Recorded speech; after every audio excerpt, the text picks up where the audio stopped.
ஈரோடு மாவட்டம் தாளவாடி மலைப்பகுதியில் காட்டு யானை தாக்கி விவசாயி உயிரிழந்த நிலையில் உரிய இழப்பீடு வழங்கக் கோரி போராட்டம் நடைபெற்றது. முதியனூர் கிராமத்தைச் சேர்ந்த ராமு என்பவர் தனது விவசாய தோட்டத்தில் ராகி பயிருக்கு காவல் இருந்தபோது காட்டு யானை தாக்கி உயிரிழந்தார். இந்த நிலையில் உயிரிழந்தவரின் குடும்பத்திற்கு உரிய இழப்பீடு வழங்க வேண்டும், வனத்துறை அதிகாரிகள் மீது நடவடிக்கை எடுக்க வேண்டும் என்பன உள்ளிட்ட கோரிக்கைகளை வலியுறுத்தி விவசாயிகள் போராட்டத்தில் ஈடுபட்டனர். சம்பவ இடத்திற்கு வந்த வருவாய்த்துறை மற்றும் காவல்துறையினர் பேச்சுவார்த்தை நடத்தினர். சேலம் அருகே விவசாய நிலத்தை ஜேசிபியை கொண்டு அழிக்க முயன்றதால் அங்கு வேலை செய்த பெண்கள் ஜேசிபியை மறித்து போராட்டத்தில் ஈடுபட்டது பெரும் பரபரப்பை ஏற்படுத்தியது. சேலம் மேட்டு வெள்ளாளர் தெரு பகுதியைச் சேர்ந்த ஜெயராமன் மோகன் என்பவரது நிலத்தை குத்தகைக்கு எடுத்து விவசாயம் செய்து வருகிறார். மோகன் தனது நிலத்தின் மீது வங்கியில் கடன் வாங்கியிருந்ததாக தெரிகிறது.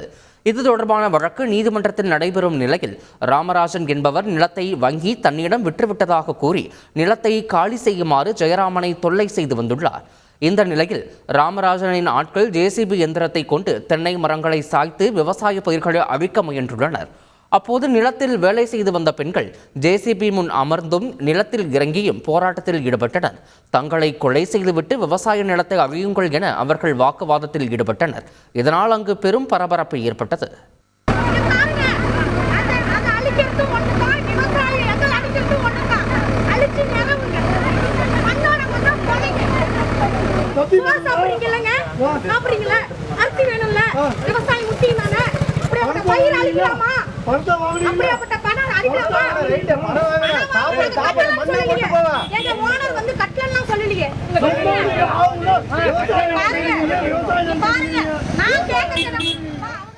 மதுரை மாவட்டம் உசிலம்பட்டி அருகே அய்யனார் கோவில் அணையை பராமரிப்பு செய்ய கோரி விவசாயிகள் மற்றும் பொதுமக்கள் உண்ணாவிரத போராட்டத்தில் ஈடுபட்டனர். இந்த அணை மூலம் 25க்கும் மேற்பட்ட கிராம மக்களின் குடிநீர் தேவை மற்றும் விவசாய பாசனம் பூர்த்தி அடைவதாக விவசாயிகள் தெரிவித்தனர். இந்நிலையில் அணையை பராமரிப்பு செய்யவும் சிதிலமடைந்து காணப்படும் மதகு பகுதியை சீரமைக்கவும் கோரி கல்லுப்பட்டி பேருந்து நிலைய வளாகத்தில் விவசாயிகள் மற்றும் பொதுமக்கள் உண்ணாவிரதத்தில் ஈடுபட்டனர்.